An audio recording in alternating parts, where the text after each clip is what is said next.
Hello everyone. So I'm back with another rapid fire reviews. This is a ton of little quick movie reviews that I do, just my overall thoughts of them, my score, of course, and would I recommend them or not. Just really quick overview of what I thought about them, my initial reactions, and I do this when I get behind on my movie watching for the year. So I have four films to review and talk a little bit about today. We have Blacklights, The Privilege, Dog, and The Cursed. So without further ado, I'm going to start my review off with The Curse. So let us get into this rapid fire review. So The Curse is a new horror film set in 19th century France, and this has a very mysterious and supernatural menace that is skulking this small little farm village. And a pathologist comes to investigate the danger and exorcise some sort of demon and his own demons in the process of trying to, again, save this little village. So this kind of has a little bit to do about werewolves, but it's so much more than that. And I will say that this is a very good horror film, and it does have some of the best genuine horror that I have seen in a long while. I found the direction was very good and epic, and all boasted by very good music and performances on top of it all. But the scares in this are actually, I never want to say it went full horror, but it was definitely great at being a thriller movie, and I did really enjoy my time watching it. It is bloody disturbing and just very gross, but so effective in what it did. It is almost like the best thing I can kind of relate that to would be The Thing, where it is just disgusting to watch, but you're kind of hooked to the story that they're telling, and they just do a very good job showing all of it, and it doesn't hold back from its themes, its violence, anything like that. It's just a very good horror movie, and if you have a stomach for it, I would highly recommend it. So that is why I'm going to give The Cursed a 7 out of 10, and you can find this in theaters right now. The second film I have is another horror movie. This one is on Netflix, and it is about an hour and 45 minutes long, called The Privilege. This is a German language film, so of course you have the English subtitles that'll be running the entire time, which I would highly recommend watching this movie in German, just because I did a little bit back and forth, and the original German is just so much superior in every single way, of course, as most subs and dubs go. But this is about a teen boy in Germany who starts to realize that his family may be tied to something very ancient and dangerous, and he might even be recruited into this life that has a lot of supernatural ties to it, and ties to the death of his sister when he was a younger boy. And he basically gets visited by these spirits and this presence after he starts taking some pills that are prescribed to him by his parents and his parents' doctors.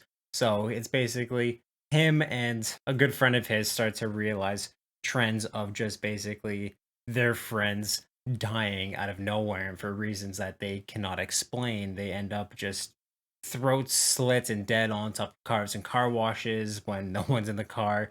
No camera footage can explain what's going on, and it is up to them to investigate what is going on to their friend group and what is going on within this boy's family. And again, I will say that this movie did actually have some genuine fright to it. It's never enough to really push it, I want to say, to a horror aspect, but for a thriller, it was decent, and I did have a decent time watching it and figuring out what's going to happen. There are a lot of just scenarios that I found could have been left out with this, where they just gets really intimate in a way that I found didn't really match the tone of the movie, and kind of went a little more teen drama than it did thriller or horror. So I feel like there were moments in this that definitely could have been left out. But honestly, a decent movie. I enjoyed watching it, and with everything taken together, that is why I'm going to give The Privilege on Netflix a 6.5 out of 10. I would recommend checking it out. I don't think it's anything that's going to blow anyone away, but it is a solid film. The next film we have is Blacklight. This is a new film starring Liam Neeson. It's about, again, an hour and 50 minutes long, if memory serves me right. And I don't really want to spend too much time talking about this movie, but basically Liam Neeson is playing like the overly nice agent who is trying to just uncover a series of murders and huntings that is going on within his agency, and it's very boring, and I almost don't remember a whole lot. It's just a few days later after watching it what this movie was about. It was very tough to get through, and I wish that I had a skip button when I was in the theater watching this one, because I just found it. The characters are so boring and dull and extremely one-dimensional.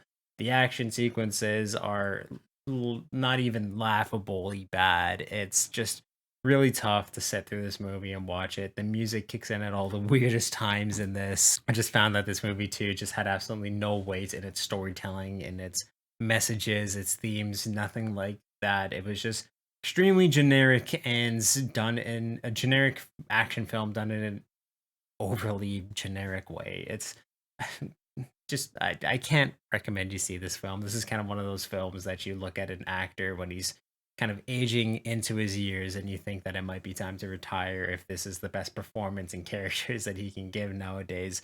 Not really faulting Liam Neeson too much because of the writing and the script that he had to deal with in this film, but it is just not good, and I can't really recommend it. So that is why I'm going to give Blacklight 4 out of 10. And now the last film I have is Dog. This stars Channing Tatum, and it is about an hour and again 45 minutes long, seeing a trend here.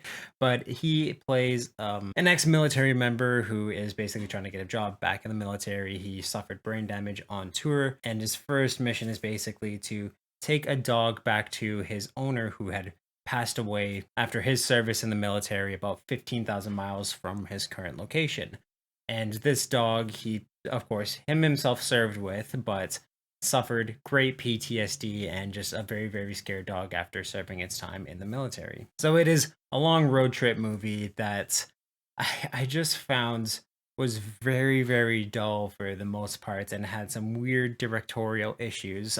Channing Tatum also directed this movie and it was his directorial debut, but I just found that there was a few times where he would be on the phone talking to someone and we don't hear the other line of the conversation, and just Channing's responses to them in the film just didn't really give us a whole lot of story. You could see like the bit of acting and the frustration, but that's really all that his character was just frustration. It was really tough to create a bond with him in the film, where he just seems, of course, extremely whiny a lot of the time and just selfish about the ways that he was doing things, and it's very tough to like root for him. Of course you want him to get better, and you can see that kind of come into the foray, and it gets a little more entertaining these ways. But I found that a lot of the message of this film is just how poorly veterans are treated within not just the US military, but of course military all around. But I found that when they tried to show this, they'd bring in very stereotypical characters and situations that just fell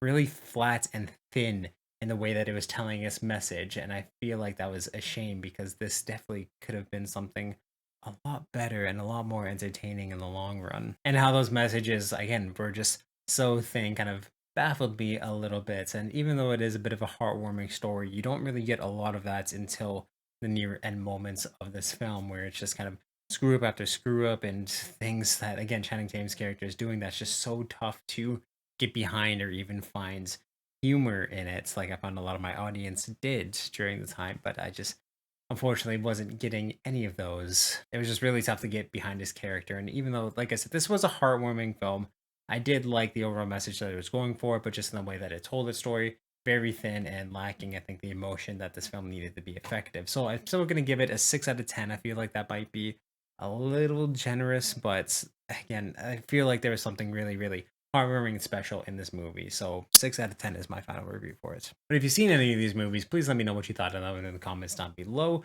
If you like these rapid fire reviews or anything I do on my channel, you can definitely subscribe to my little ringer on if you want to know when I upload new videos. I'll link some playlists up top here for convenience sake, but you can check out everything from those playlists down below. If you want to see everything I do Twitch and live stream wise, there's a link to that in the description of this video, and of course my channel bio. And in both of those places, there's a link to the Media Mouse, which is my Discord, where we talk about movies, video games, comic books, TV, music, pretty much everything that's awesome in this world. So you can definitely join that amazing community. I'll make it even more amazing than it is already. And yeah, just awesome, guys.